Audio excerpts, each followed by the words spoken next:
드디어 출애굽이 되었습니다. 이스라엘 사람들이 광야로 나왔습니다. 여러분, 역사라고 하는 것은 인간의 어떤 행적을 기록하는 것입니다. 인간이 어떻게 노력했고 인간이 어떤 일을 이루었는가. 역사는 미래에 대한 예측이 아닙니다. 과거에 대한 기록입니다. 과거에 인간이 어떻게 행했는가. 그런데 그 행한 것을 자세히 들여다보면 역사는 거의가 다 기적과 같은 사건들로 연결되어 있는 것을 볼 수가 있습니다. 사람이 노력은 하는데 정말 역사가 지난 다음에 우리가 그 역사를 현대의 눈으로 들여다보면 그 결과가 나올 수 없는 상황이 반드시 나올 수밖에 없는 상황보다 비교할 수 없이 많습니다. 무슨 얘기냐면 노력은 했는데 그 노력 가지고 그 결과가 절대 만들어질 수 없는데 사람의 역사, 인간의 역사를 들여다보면 그때마다 그러한 결과들이 만들어져서 오늘에 이르고 있습니다. 우리가 고백하는 말씀이 있죠. 어떤 일이든 사람이 계획은 하지만 그 계획을 이루시는 분은 하나님이시라. 이것이 우리의 고백입니다. 이것이 우리의 아멘, 우리가 함께 고백할 수 있는 우리의 신앙 고백입니다. 역사가 그렇습니다. 여러분들, 믿지 아니하는 사람들은 말합니다. 운이 좋았다. 혹은 어떤 사람들은 또 말합니다. 이것은 보이지 않는 그 어떤 힘이 작용한 것이다. 끝까지 하나님 소리는 안 합니다. 이것은 운명의 신이 작동해서 이것은 이룬 것이지 이건 정말 사람의 노력이 아니다. 사람의 노력으로 절대 이룰 수 없었음을 다 압니다. 그런데도 그걸 자꾸 다른 데다 돌립니다. 그 전에 50년 전에 30년 전에 이런 일이 먼저 일어났기 때문에 그게 뿌리가 되고 그게 원동력이 돼서 이런 일이 일어난 것이다.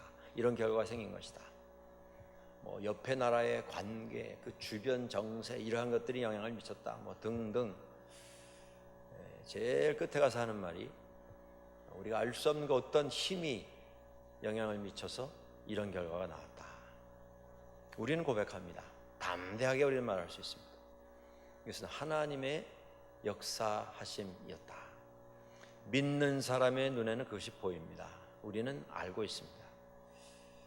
오늘 그 역사를 여기서 다시 한번 우리 반복해서 확인하게 됩니다. 출애굽이 이루어졌는데 출애굽은 우리가 아는 대로 그야말로 갑자기 이루어진 사건이었습니다. 먹을 것도 미처 준비하지 못하고 떠났습니다. 여러분들 떠나시면, 여행하시면 어디 뭐 비행기로 가서 그냥 내려서 바로 어디로 이동하시는 것 아니면 여행 가시면 제일 신나는 게 뭡니까? 먹는 거 준비하는 거 아닙니까? 첫날은 이걸 해먹고 둘째 날은 이걸 해먹고 그래서 뭐 얼리고 볶고 끓이고 해가지고 다 장찬을 하시지 않습니까? 여행 자체가 재미있는 것, 그것보다 어떻게 보면 여행 준비가 더 재미있고 즐겁습니다. 인생이 그런 것 같아요. 결혼도 그렇죠. 결혼하느라고 얼마나들 오래 준비를 합니까? 옆에서 보면 막 딱할 정도예요. 저거 그냥 해도 되는데 뭐 저렇게까지 준비를 하나 할 정도로 준비를 하는데 결혼식이 얼마나 걸립니까? 그렇게 준비를 1년 반을 하는데 요새는 1년 전에 어떤 결혼 장소 예약하려고 그러면 원하는 장소는 할 수가 없을 정도로 밀려 있습니다. 예약들이. 그래서 뭐 2년 전에 1년 반 전에 막 예약을 하고 이런 사람들도 있는데 또 1년 반 전에 뭐 장소만 예약하면 되는 겁니까? 그 다음에 뭐 준비할 게 한두 가지입니까? 그런데 그렇게 오래 정성과 사랑과 물질을 들여서 준비한 결혼식이 얼마나 걸립니까? 근데 희한하죠. 그렇게 해서 준비를 했는데 결혼 당사자들은요 결혼식 오래 하는 걸 제일 싫어합니다. 신랑 신부 빨리 끝내면 뭐 더 좋아합니다. 빨리 끝내달라고 막 눈으로 말합니다. 주례한테 빨리 좀 끝내주세요. 준비 과정이 더 즐겁고 행복한 것이죠. 인생이 그렇습니다. 그러니까 준비할 때 감사한 마음으로 잘 하셔야 돼요. 본론은 그렇게 길지 않습니다. 짧습니다. 항상 금방 지나갑니다. 그것 위해서 뭐 밥 굶고 옷 안 입고 할 것 안 하고 해야 할 일 다 밀어놓고 막상 그거 닥쳐보면 하다가 지나가 버립니다. 인생 그렇게 살면요 정말 허비입니다. 낭비예요. 여러분들이 낭비하자는 말씀은 아니고요. 인생을 순간순간 믿음 안에서 즐길 줄 알아야 합니다. 우리가 뭐 이 핑계 대고 미루고 저 핑계 대고 또 미루고 안 하고 계속 미루다가 아무것도 못한 채 그냥 한숨만 쉬다가 인생 끝나버립니다. 이러한 일들이 계속 이어지면서 역사가 만들어지는데 출애굽 사건은 은혜의 사건이었습니다. 갑자기 임한 몇 달 전부터 어느 날 출애굽이 온다 준비해라, 어느 날까지는 이걸 준비해라, 목록에 다 적어가지고 체크하면서 그렇게 준비한 게 아닙니다. 갑자기 임했어요. 양을 잡아서 피 바르고 기다리고 있고, 다 옷을 입고 신발을 신고 허리띠를 띠고 음식을 준비하되 불에 구워서 서서 먹어라. 반죽을 해가지고 빵을 굽는데 그냥 물만 섞어서, 밀가루 물만 섞어서 그 반죽이 얼마나 딱딱합니까? 그거 익으면 뭐 깨물기가 힘들 정도로 딱딱한데 그렇게 해서 먹어라. 그러고서 밤중에 떠났습니다. 밤중에 허겁지겁. 그 좀 출애굽 기념식도 하고 말이죠. 430년 뭐 역사 속에 어쩌고 하면서 다 모여가지고 뭐 그게 아니고요. 갑자기 도망치듯 떠났습니다. 그게 기적입니다. 역사는 기적의 연속입니다. 그래서 출애굽이 됐습니다. 그래서 나왔는데, 나왔을 때에 14장 1절에 하나님께서 말씀하십니다. 출애굽하면 이렇게 해라. 그 말씀이 뭐였냐면, 광야에 나가서 바다가 앞에 보이거든. 어느 지역에 가라고 이제 지명이 쭉 나오죠. 바다와 믹돌 사이에 비하히롯 앞 곧 바알스본 맞은편 바닷가에 장막했죠. 아주 스페시픽하게 상세하게 설명을 하셨어요. 여러분들 6월절 지키는 것도 그렇죠. 몇 날, 몇 월 며칠에 양을 골라라 나옵니다. 그 다음에 몇 날 며칠에 양을 잡아라. 그 왜 그러실까요? 그냥 나가서 그날 잡을 거 그냥 이렇게 해가지고 저게 제일 튼튼하고 이것이 제일 살쪘고 잡자 그러면 될 텐데, 하나님께서는 며칠 날 잡을 양을 택해서 갖다 놔라. 그리고 며칠 지난 다음에 며칠 날 그 양을 잡아라.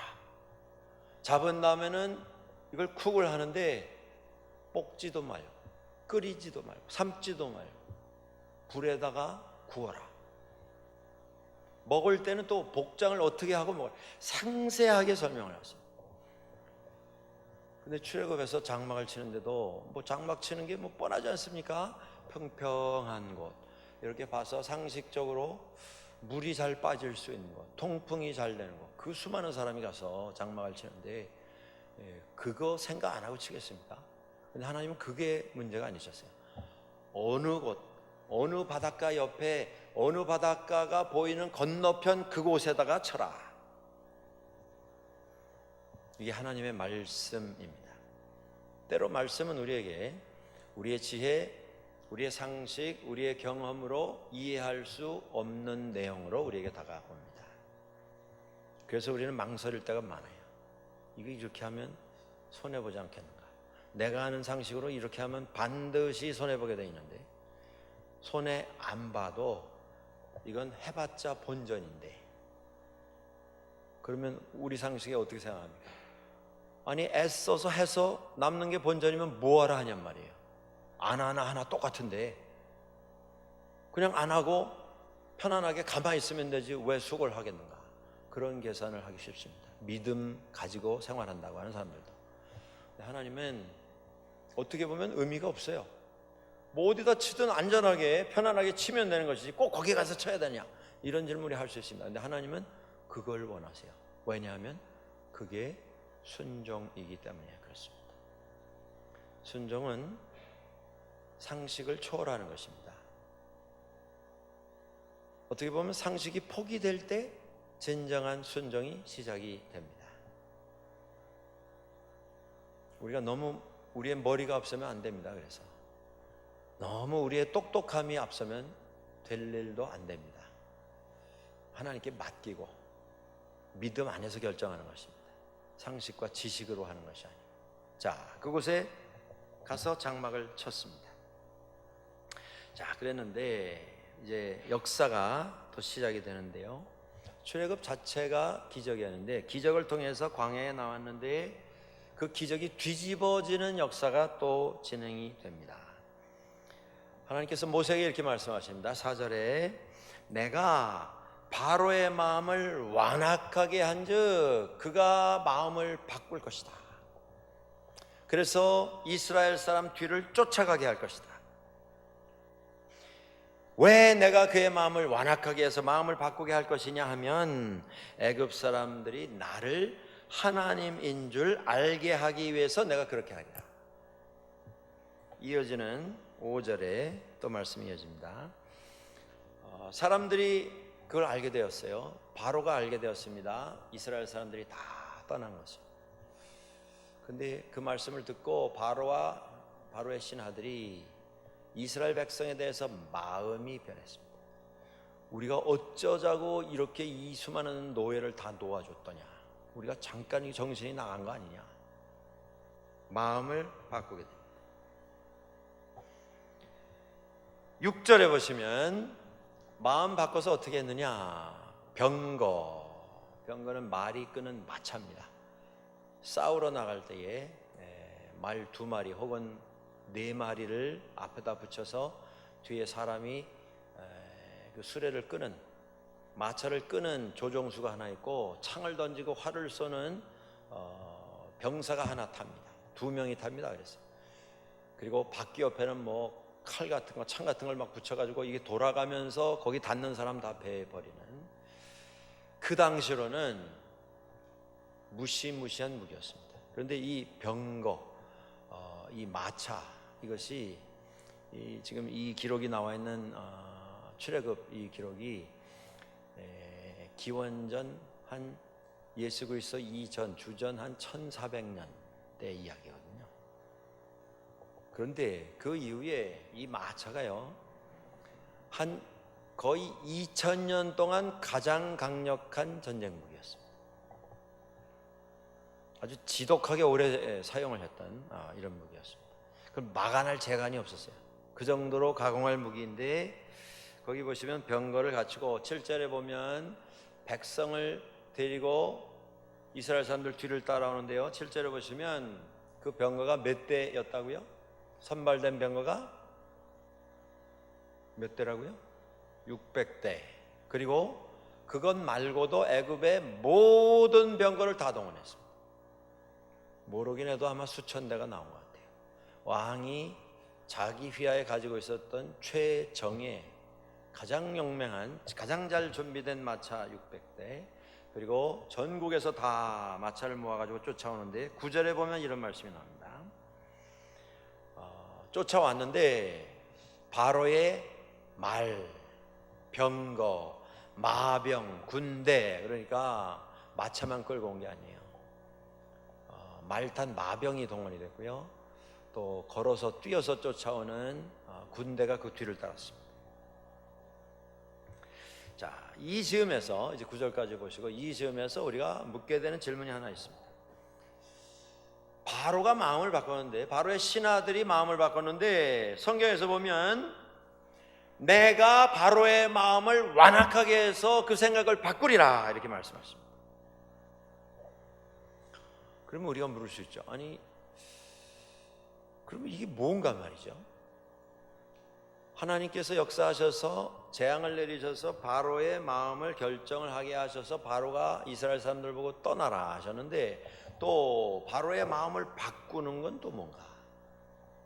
하나님이 왜 이렇게 하시는가? 내가 하나님됨을 알게 하기 위해서 내가 그렇게 하겠다. 하나님이 모든 걸 다 알고 계시다면, 아니 처음부터 그렇게 하시지 왜 이렇게 이랬다 저랬다 하시는 것처럼 우리에게 보이는 이런 일을 행하시는가? 우리가 하나님에 대해서 여러 가지 표현을 쓰는 가운데, 하나님은 전지전능하신 분이다. 이런 표현을 많이 씁니다. 전지는 온 전자입니다. 모든 것, 지는 알 지자, 모든 걸 다 아시는 하나님. 전능은 뭐예요? 모든 것에 다 능하신 하나님, 하실 수 있는 하나님, 모든 것을 다 하실 수 있는 하나님. 전지 전능과 함께 하나님의 어떤 역사, 하나님 되심을 표현하는 말 가운데 전제라고 하는 표현이 있습니다. 그게 뭐냐면 전전자에 제는 존재한다, 있을 때 쓰는 제, 모든 곳에 동시에 계신 하나님, 그분이 하나님이십니다. 전지 전능 전제. 그렇다고 하면 이분이 하실 수 없는 일이 뭐가 있을까요? 없습니다. 하나님이 하실 수 없는 일은 하나도 없습니다. 하나님은 동시에 모든 곳에 똑같이 계시는 분이십니다. 모든 것을 알고 모든 것을 진행하시고 모든 것을 다스리시는 분이십니다. 여러분, 세상에 여러 가지 정치 제도의 모습이 있는데 그 제도 가운데 전제주의라고 하는 이런 국가 체제가 있어요. 그게 뭐냐면 이건 왕보다도 더 지독한 통치자가 세상에 있는 모든 사람들을 다 통치하고 다 컨트롤하는 정치 체제를 말합니다. 그 공산당이 제일 비슷한 형태를 가지고 있습니다. 사람을 감시하는 것입니다. 일수적, 일투적, 그 한 걸음 한 손짓 하나를 다 일일이 다 감시하는 것입니다. 하나님은 그렇게 모든 백성들의 일거수일투족을 다 감시하는 그 사람도 감시하는 분이세요. 하나님은. 그런데 그 하나님이 우리를 그런 식으로 통치하시면 그 앞에 얼굴 번쩍 들고 자랑스럽게 나는 뭐 하늘을 우러러 한 점 부끄러움이 없다, 큰 소리 칠 수 있는 사람이 누구나 있겠어요? 몇 사람이나 되겠습니까? 하나님은 그렇게 통치하시지 않습니다.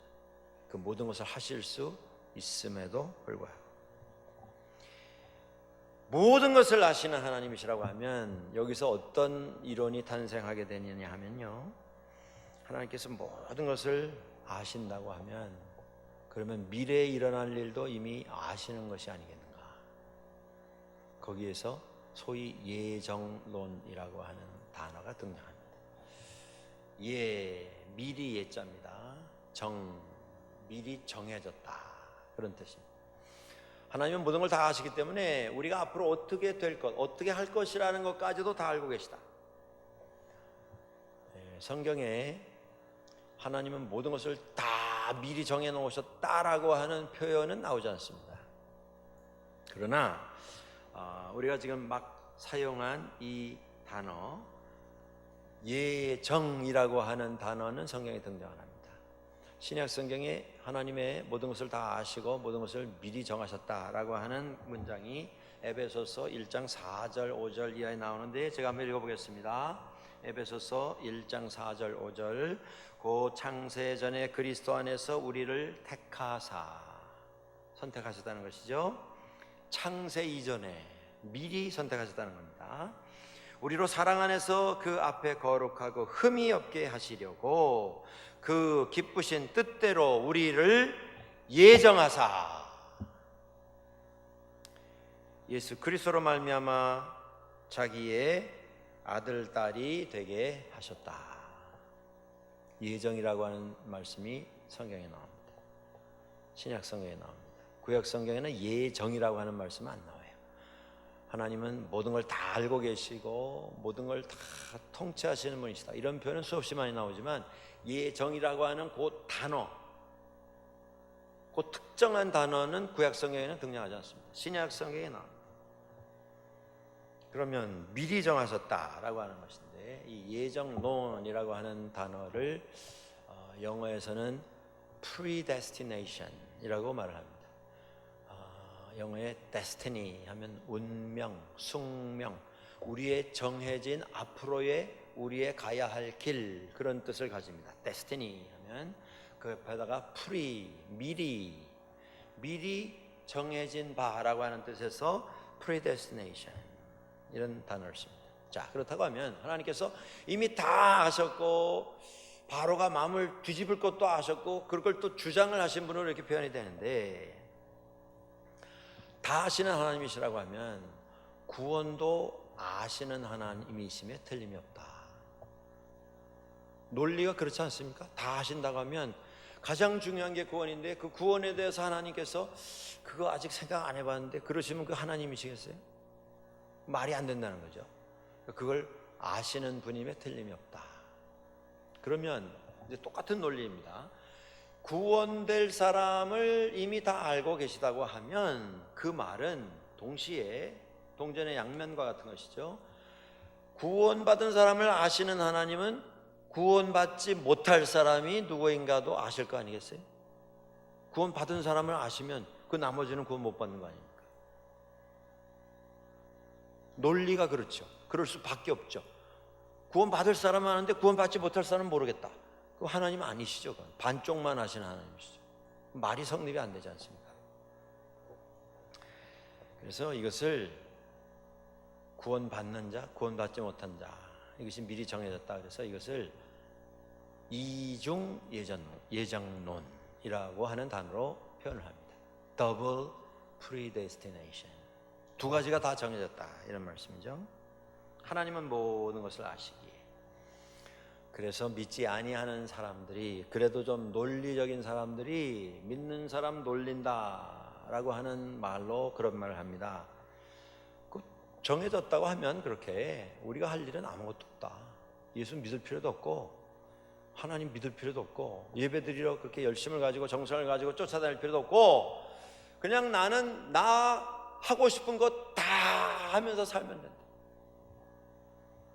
그게 뭐든 간에 남을 해치는 일이든 손해를 끼치는 일이든, 잠깐 내 마음에, 내 어떤 성향에, 내 어떤 욕구에 따라서 내가 하고 싶은 것 다 하면서, 뭐라도 다 하면서 살면 된다.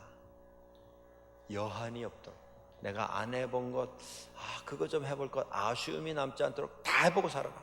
왜냐하면 그렇게 살다가도 하나님이 구원하시기로 이미 정하셨으면 나는 구원받을 것이고, 반대로 내가 하나님 믿고 예수 믿고 구원을 감사하고 감격하고 헌신하고 섬기고 온 삶을 다 들여서 하나님의 나라와 뜻을 위해서 산다 할지라도 하나님이 구원하시지 않기로 정하신 명단에 내가 올라가 있으면 마지막에 다 하나님 심판 앞에서 멸망의 자리로 떨어질 건데, 믿으나 안 믿으나 이건 뭐 아무 소용이 없는 노력 아니냐.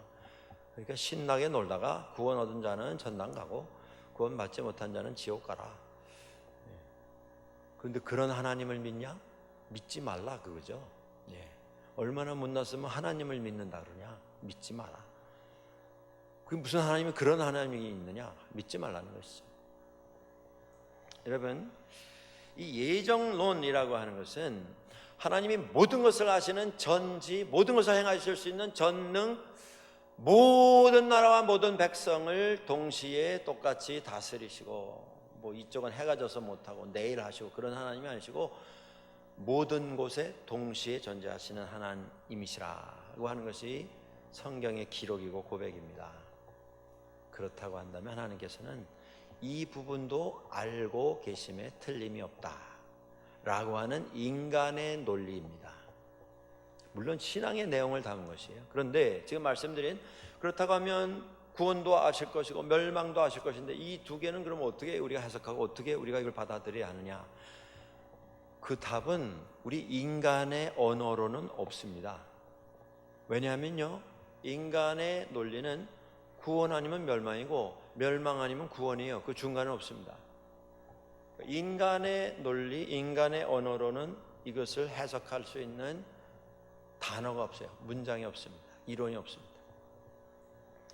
그런데 하나님께서 모든 걸 다 아시고 모든 걸 다 행하신다라고 하는 하나님의 이 전지전능 전제의 모습에서 시작이 된 예정론은 사실은 하나님이 모든 것을 다 통치하시고 다 다스리신다 라고 하는 것을 말하기 위한 신앙 고백의 내용이지, 이걸 뭐 논리 말걸음으로 삼아가지고 말거리로 삼아가지고 그런 하나님 뭐하라고 믿느냐? 그러니 나는 믿을 필요 없다.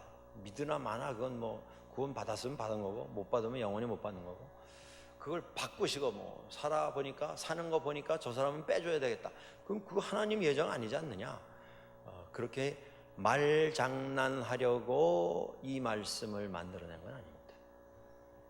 우리가 이 예정론에서 배울 것은 하나님은 이 세상에 있는 그 어떤 현상도 그 어떤 상황도 하나님의 다스리심에서 제외된 부분이 없다. 이 세상의 모든 것은 참새 한 마리 날다가 떨어지는 것도,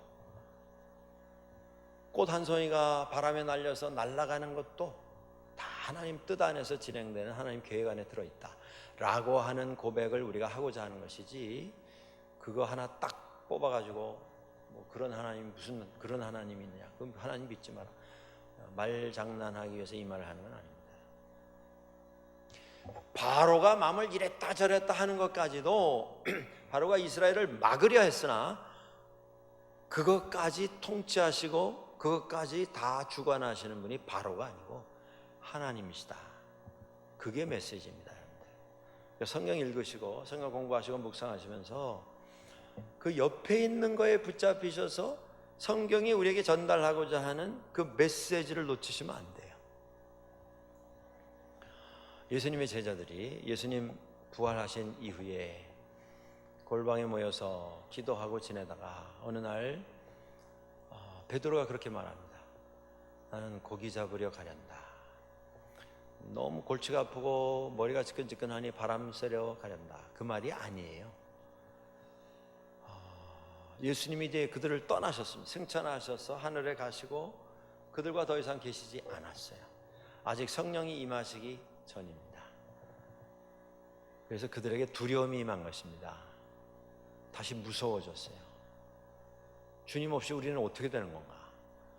앞으로 과연 우리가 이 일을 해낼 수 있을까? 고민을 하다가 베드로가 나는 고기 잡으러 가야 한다. 그 얘기는 이전에 내가 살던 내 삶, 거기로 그냥 돌아가련다. 그냥 다 내려놓고 돌아가서 살던 대로 살겠다. 그 말입니다. 그런데 그 말 듣고 베드로만 간 게 아니고요. 옆에 있던 뭐 형제들, 친구들, 제자들 다 나도 가겠다. 다 따라갔어요. 고기 잡았습니다. 그때 그 해변가에 예수님 찾아오셨죠. 그들 부르셨어요. 주님이심을 알고 뭐 야단 났습니다. 제자들이 뛰쳐나오고 고기가 가득 잡힌 배를 끌어다가 너희들 가운데 고기가 있느냐, 고기를 가져다가 구워서 제자들에게 먹이셨어요. 그리고 저는 아직도 이제 그 질문을 가지고 있습니다. 제가 천국 가면 주님께 꼭 여쭤보려고 해요. 남은 고기가 여러분 기억나십니까? 몇 마리라고 기록이 되어 있어요? 153마리. 153마리가 되었더라. 저는 그 구절을 볼 때마다 이 구절을 왜 여기다 적으셨을까? 여러분 그 해답을 가지고 계세요? 그거 가지고 책을 쓴 분이 있어요. 이 153마리라고 하는 말은 백자는 무슨 뜻이고 그 이유는 뭐 무슨 어원에서 왔고 어쩌고 해가지고 그걸 가지고 논문을 쓴 분이 있어요. 근데 뭐 저는 개인적으로 뭐 그렇게까지 할 필요 있나? 뜻은 있겠죠. 그런데 제 지혜로는 아직은 모르겠어요. 나중에 주님 앞에 서게 될 때 제가 그거 꼭 여쭤보고 싶어요. 주님, 그 말씀의 의미가 무엇입니까? 왜 거기 있습니까? 왜 그 단어가 거기 남아 있습니까? 근데 저는 동시에 그런 생각도 합니다. 그런데 제가 이런 생각 지금 하지만 주님 앞에 섰을 때 그 숫자가 아직도 내 머리에 남아 있을까? 주님 얼굴 뵙고 천국에서 영생을 받은 자가. 그런데요, 제가 이 말씀을 왜 이렇게 장황하게 드리냐면 예수 믿는 분들 가운데 그 153에 꽂힌 분들이 있어요. 주님께서 먹이시고 그들을 다시 부르셔서 그들을 하여금 다시 그리스도의 나라와 뜻을 위해서 헌신하도록 그들을 회복시키셨다. 주님은 그들을 포기하시지 않으셨다. 그게 메시지잖아요. 부활의 주님이 찾아오시다. 그런데 그 153마리 그 고기는 누가 가져갔을까? 제자들은 다 주님 따라 돌아갔는데 그 고기는 누가 가져갔을까? 그 고기가 어떻게 됐을까? 그걸로 젓갈을 담갔을까? 말렸을까? 예? 구워서 먹었을까? 그게 왜 메시지입니까? 그러니까 예정론도 마찬가지. 그거 가지고 따지기 시작하면 바늘 끝에 옛날에 그런 얘기들을 참 많이 했습니다. 중세시대에 말로만 먹고 살던 사람들이 바늘 끝에 천사가 몇 명 올라설 수 있을까? 몇 명 올라설 수 있을까요? 하나님은 다 하실 수 있는데 거기 몇 명까지 올려놓으실까?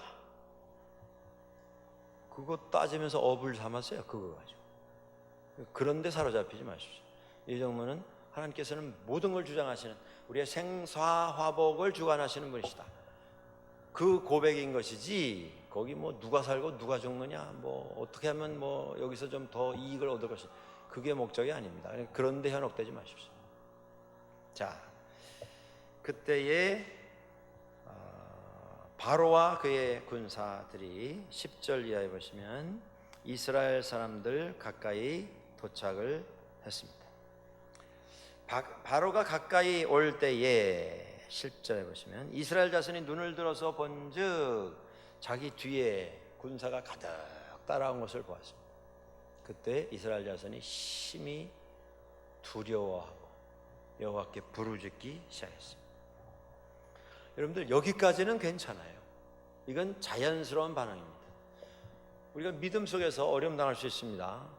내 자잘못을 떠나서 어려움은 누구에게나 찾아옵니다. 믿음 생활 잘하는 사람에도 어려움이 찾아와요. 저 사람 뭐 잘못한 거 있나 보다, 왜 저런 어려움 당하나? 아닙니다. 어려움이 찾아옵니다. 의인에게도. 그때 두려울 수 있습니다. 실망할 수 있어요. 너무 힘들고 어려워서 다 내려놓고 싶어, 포기하고 싶은 마음이 들 수 있어요. 그게 인간입니다. 그 다음에 어떻게 합니까? 여호와께 부르짖는 것입니다. 이건 신앙인의 정당한 반응입니다. 두려움 반응이에요. 거기서 끝나는 게 아니죠. 부르짖는 것입니다. 기도하는 것입니다. 그런데 그 다음이 문제입니다. 11절 한번 띄워주시죠. 한번 소리내서 읽으실까요? 시작. 그들이 또 모세에게 이르되 애굽에 매장지가 없어서 당신이 우리를 이끌어내어 이 광야에서 죽게 하느냐? 어찌하여 당신이 우리를 애굽에서 이끌어내어 우리에게 이같이 하느냐? 성경에 참 읽으면서 읽을 때마다 참 해도 너무한다 라고 느끼게 되는 구절이 있는데, 이 구절이 그 중에 하나입니다. 아니, 죽을 데가 없어서 여기까지 우리를 끌고 나와서 여기서 우리를 죽게 하느냐? 애굽에 무덤이 없더냐? 왜 여길? 출애굽기 초기에 보면 하나님께서 모세를 부르시기 전에 이스라엘 백성들의 공로를 아는 왕이 다 지나가고 새 왕이 생기고 시간이 지나면서 노예가 되고 탄압을 받기 시작했고, 그 탄압이 오래 지속될 때에 너무 힘들고 고단하고 좌절되어서 하나님 앞에 부르짖었습니다. 하나님 구원해 주시옵소서. 그리고 그들의 부르심을 하나님께서 들으신지라 말씀이 나와요. 근데 까맣게 잊었어요. 왜 우리를 여기 끌고 나왔느냐? 12절 계속 보시죠. 우리가 당신에게 애굽에 있을 때 말하지 아니하였더냐? 우리를 내버려둬라. 우리가 애굽 사람을 섬길 것이라 하지 아니하다.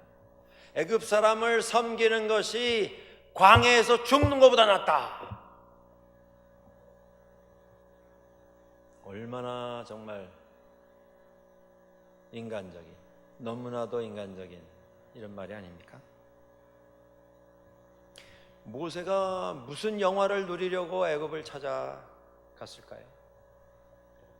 나이 80에 죽을 날을 손가락으로 꼽고 있던 그 시점에 그가 무슨 영광, 무슨 부귀 영화를 누리겠다고 거기를 찾아간 것입니까? 하나님 부르실 때 그는 요리 빼고 저리 빼고 도망가자고 했죠. 끝내 정말 하나님께서 강제로 그를 보내셔서 할 수 없이 내려간 사람입니다.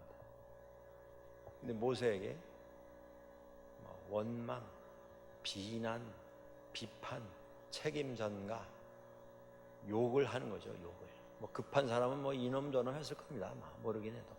그 중에 한국 사람 몇 이민 간 사람이 있었으면 멱살 잡자고 덤볐을 거예요. 그리고 재빠른 사람은 또 여기다 써붙이고 나왔을 겁니다. 출애굽 결사반대. 예? 애들 머리에도 다 끈 묶어가지고 그러고 나왔을지도 모르겠어요. 이게 얼마나 부끄러운 모습입니까? 여러분, 믿음은 대단히 위대한 결단입니다. 대단히 위대한 선택입니다. 그런데 그 위대한 선택에 현실이라고 하는 것이 동시에 따라옵니다. 그리고 많은 경우에 그 위대한 선택을 믿음 안에서 한 사람도 현실을 바라보면서 겁내하는 때가 있다고 하는 것입니다. 두려워하고 포기하고 싶고 다 뒤집어서 원래 자리로 돌아가고 싶고, 그리고 그때에 책임전가하고 비난하고 비판하고 욕하고 싶은 그 본능적인 생각이 꿈틀거리면서 목에서 막 기어 나오는 때가 있다고 하는 것입니다. 믿음은요, 내가 어떤 믿음을 가지고 있는가라고 하는 모습은 항상 그렇습니다. 위기 속에 그 모습이 드러나는 것입니다. 여러분, 따뜻한 봄날 화원을 거닐면서 세상 저주하는 사람이 몇이나 있겠습니까? 꽃이 만개한 봄날, 향기가 날리는 봄바람을 맞으며 나를 반기는 그 꽃밭을 거닐면서 이웃을 저주하고 싶은 마음을 느끼는 사람, 충동을 느끼는 사람이 몇이나 되겠어요? 다 좋아하죠. 와, 오늘 내가 나오기 잘했다. 마음이 복잡하고 힘들었는데 오늘 이 꽃을 보니 마음이 시원해진다. 다 그렇게 말하지 않습니까? 여러분, 좋을 때는 다 행복합니다. 좋을 때는 악인도 남을 저주하지 않습니다. 행복해합니다. 위기는 언제 오냐면 우리에게 어려움이 올 때, 그때 내가 어떻게 반응하는가, 내가 어떻게 행동하고 나의 말이 어떻게 나가고 내가 어떤 선택을 하고 내가 어떤 반응을 나타내는가. 따뜻한 봄날 화원을 거니는 그 얼굴에서 나타나는 나의 모습은 믿음의 모습이 아니에요. 그건 그냥 본능입니다. 배부르면 기분 좋고 날 따뜻하면 기분 좋은 겁니다. 그건 신앙하고는 아무 상관없어요. 우리 믿음은 삶의 위기 속에 나타납니다. 이걸 기억하십시오. 삶에 어려움이 있으십니까? 도전에 시달리고 계십니까? 그때가 여러분이, 우리 믿는 사람이, 하나님 믿는 사람이 어떻게 살아야 하는지, 어떤 판단을 해야 하는지, 어떤 결단과 어떤 말과 어떤 행동을 해야 하는지를 보여줘야 할 순간입니다.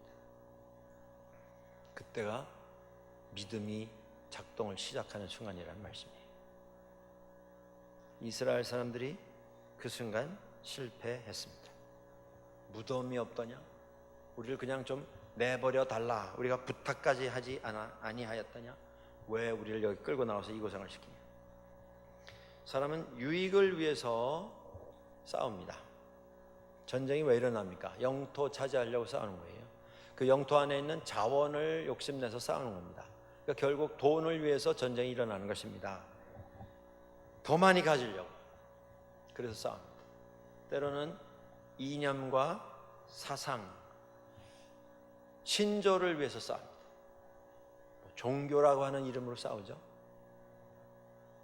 때로는 민주주의라고 하는 것, 공산주의라고 하는 것 때문에 싸웁니다. 때로는 자유를 위해서, 평등을 위해서 싸웁니다. 목숨을 걸고 싸웁니다. 때로는 자존심을 위해서 싸웁니다. 체면 때문에 싸워요. 이건 개인적인 싸움이죠. 호랑이는 가죽을 남기고 사람은 이름을 남긴다. 내 이름을 위해서 싸웁니다. 막 피 튀기고 싸우죠. 그런데 제일 처절하고 제일 비참한 싸움이 있어요. 그 싸움이 뭐냐면 지금 이 이스라엘 사람들이 고백한 싸움입니다. 애굽 사람을 섬기는 것이 광야에서 죽는 것보다 낫다. 원하는 게 뭡니까? 사는 것입니다. 다른 거 아니에요. 뭐 출세하겠다 그게 아닙니다. 애굽에 돌아가서 우리 애들 대학 보내고 싶다 그거 아니에요. 거기 가서 좀 부자로 살고 싶다 그거 아니에요. 부귀영화 누리겠다 그게 아니고 내가 원하는 건 사는 거다 그겁니다. 나 여기서 죽기 싫다 그거예요. 참 희한하죠? 목숨을 위해서 살려고 싸우는 싸움은 가장 치열합니다. 왜냐하면 죽기를 각오하고 살기 때문에, 싸우기 때문에. 거기서 잃을 건 지면 죽는 거예요. 그리고 살기 위해서 싸웁니다. 처절하게 싸웁니다. 우리가 그런 얘기 많이 합니다. 뭐 때문에 죽겠다. 나는 죽어도 그건 못한다. 그런데 정말 우리가 깨달아야 할 것은 말버릇처럼 그렇게 말하는데, 나는 이거는 죽어도 양보 못한다. 나 이건 죽어도 포기 못한다. 그런데 죽으면 할 수 있어요. 안 죽으니까 못하는 거죠. 바울이 말합니다. 나는 그리스도 안에서 매일 죽노라. 우리 믿는 사람은 그리스도와 함께 죽는 사람들입니다. 죽는 사람입니다. 왜냐하면 그리스도와 함께 죽어야만 살 수 있기 때문에, 죽지 않고 살려고 하기 때문에, 죽으면 살 수 있는데 죽지도 않고 살려고만 하기 때문에 문제가 생기는 겁니다. 이스라엘 사람들의 문제가 그것이었습니다. 세상에는요, 죽음보다, 죽음을 각오해서라도, 죽음을 감당해서라도 우리가 지켜야 할 것이 있어요. 그게 뭐냐면 믿음입니다. 왜냐하면 믿음 때문에 우리가 목숨을 잃었다라고 하면 그 죽음은 죽음이 아니에요. 영원한 생명입니다. 확실한 생명입니다. 영생입니다. 그 누구도 줄 수 없는 영생을 우리는 믿음 안에서 죽음으로 얻게 되는 것이기 때문입니다. 모세가 이 장면에 이렇게 말합니다. 백성들에게 13절, 14절 말씀인데요. 한번 띄워주시겠어요? 네, 13절, 14절. 한번 소리내서 읽으시죠. 시작. 모세가 백성에게 이르되 너희는 두려워하지 말고 가만히 서서 여호와께서 오늘 너희를 위하여 행하시는 구원을 보라. 너희가 오늘 본 애굽 사람을 영원히 다시 보지 아니하리라. 14절. 여호와께서 너희를 위하여 싸우시리니 너희는 가만히 있을지니라. 모세가 뭐라고 말하냐 하면, 하나님이 하나님 되심을 볼지어다. 너희는 가만히 있어라. 가만히 있어. 이 이야기는요, 아무 일도 하지 말고 그냥 구경만 해라, 그 말씀이 아니죠. 다 믿고 맡기라는 말씀입니다. 결국 이 싸움의 마지막이 어떻게 됐습니까? 온 나라를 동원해서, 무기를 동원해서 그 양민을 학살하려고 쫓아왔던 애굽 군사들은 다 수장난이었습니다. 다 멸족을 당할 것 같이 보였던 이스라엘 백성은 바다를 마른 땅처럼 밟고 바다를 건너갔습니다. 하나님이 우리를 책임져 주십니다. 출애굽은 하나님의 구원의 역사였습니다. 이스라엘 사람들은 한 일이 없어요. 출애굽하기 위해서 한 일이 없습니다. 그냥 앉아있다가 갑자기 구원이 임해서 출애굽했습니다. 우리가 우리의 구원을 위해서 한 일이 무엇입니까? 한 일이 없어요. 은혜로 우리는 구원 얻었습니다. 그 은혜로 구원하신 당신의 백성을 하나님은 책임져 주십니다. 반드시 책임져 주십니다. 구원해 주십니다. 우리 삶 속에 들어오셔서 하나님의 역사를 행하십니다. 그걸 믿고 믿음으로 하나님께 다 맡기고 하나님 의지하고 순종하라, 그 말씀입니다. 너희는 가만히 있어. 가만히 있어. 너희를 위해 싸우시는 하나님을 보라. 너희는 가만히 있을지니라. 삶의 위기 속에서 오늘 저녁 한번 스스로 묻고 대답하는 시간이 있으면 좋겠습니다. 나는 어떻게 반응하나?